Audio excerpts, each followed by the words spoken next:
Hey there, this is a simple explanation of A Piece of Bread by Francois coppee.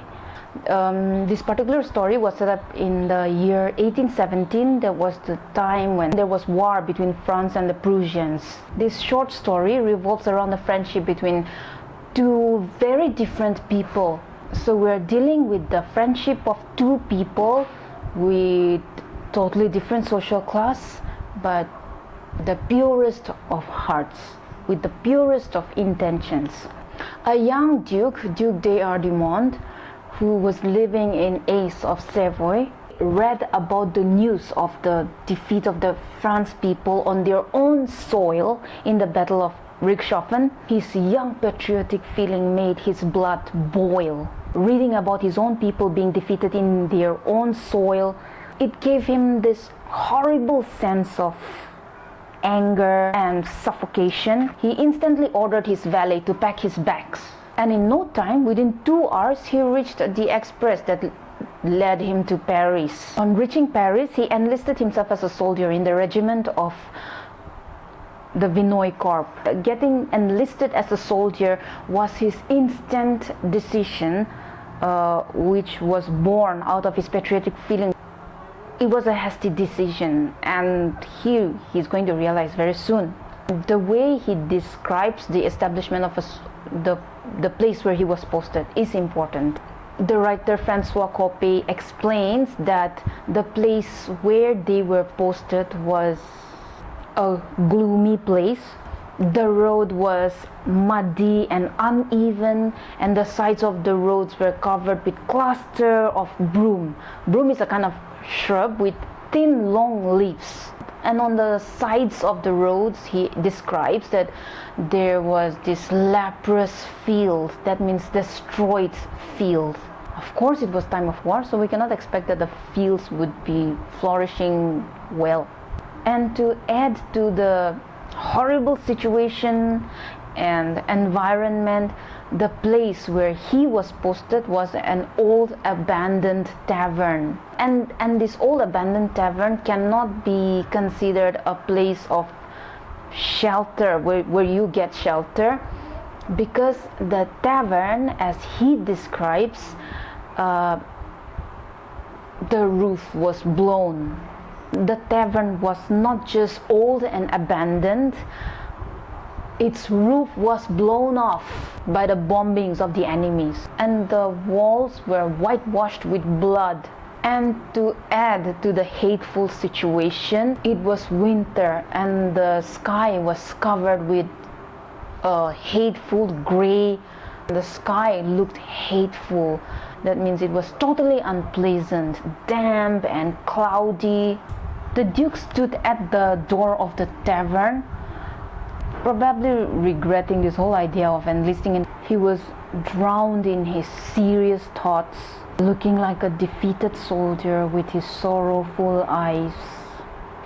And feeling hungry, he took out a piece of bread from his knapsack. But after having some mouthfuls, he began to realize that this bread that he was eating had a bitter taste, and it was stale. It was not fresh, and they would not be getting fresh bread until the next morning. He felt so pathetic. He recalled the days back home where he used to eat hygienic breakfast, and then he would be served with cutlet and buttered eggs along with asparagus tips. Those were good times, and he could never get accustomed to this terrible lifestyle of being a soldier.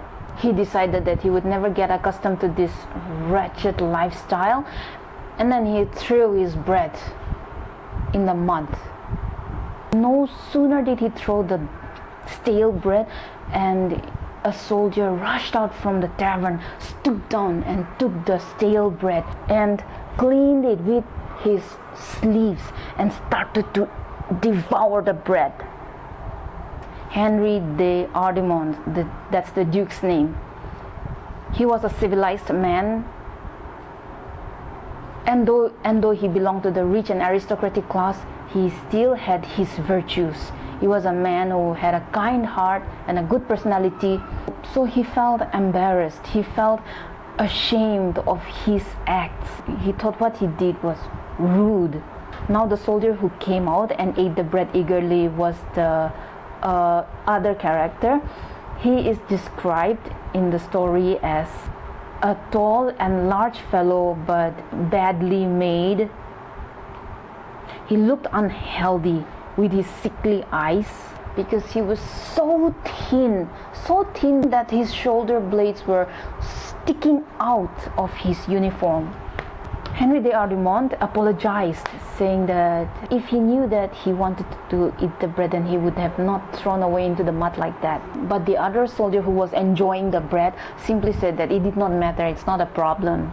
Then Hardimont invited him for a drink, and they drank brandy together, and then they became fast friends. The soldier asked the Duke his name. Hardimont did not want to disclose his title of being a duke, and he just said, "Oh, my name is Hardimont." And the soldier introduced himself as Jean Victor. Jean Victor, this new guy, said that he just came out from the infirmary. Infirmary is like a hospital, a place where the soldiers who were wounded in the war were cared for. He told Hardimont that while I was in the infirmary, they fed me horse soup and I loved it, but they discharged me because I just had a small scratch, so now I am continued to be devoured by hunger again. He told Hardimont that he had been hungry all throughout his life. When the Duke heard that, he was shocked, because how can someone be hungry all his life? This Duke was a sybarite, meaning someone who enjoys luxuries of life.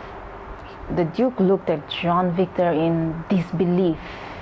At this, Jean Victor smiled in his wolf-like teeth and started to narrate his story. Jean Victor started to narrate his pathetic story, saying that I am called Jean Victor, just simply Jean Victor, because I was a foundling, I was an orphan.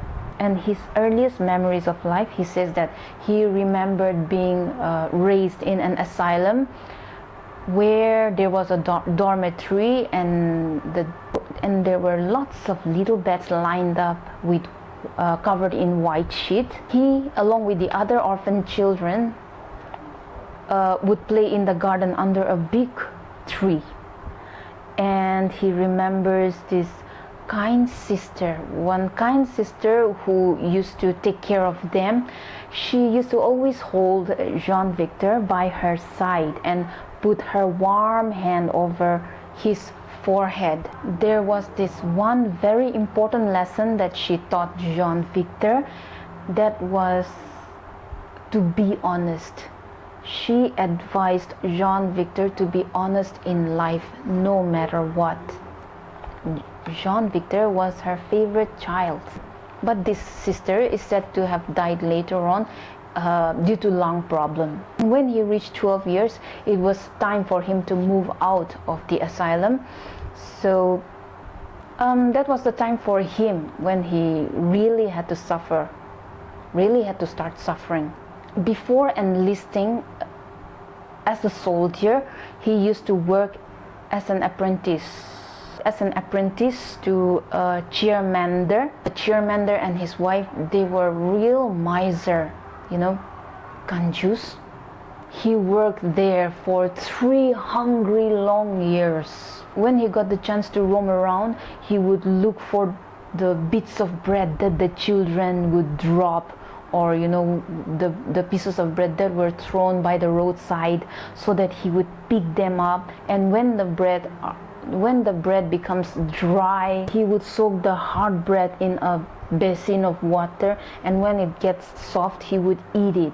So all this while, the Duke could never imagine what hardships people had to go through. But becoming a soldier and living in the shoes of soldiers, now he realizes that what real soldiers go through in real life. And through Jean Victor, he hears firsthand about how people have to survive and how not everyone is lucky. he realizes for the first time that life, after all, is not a bed of roses.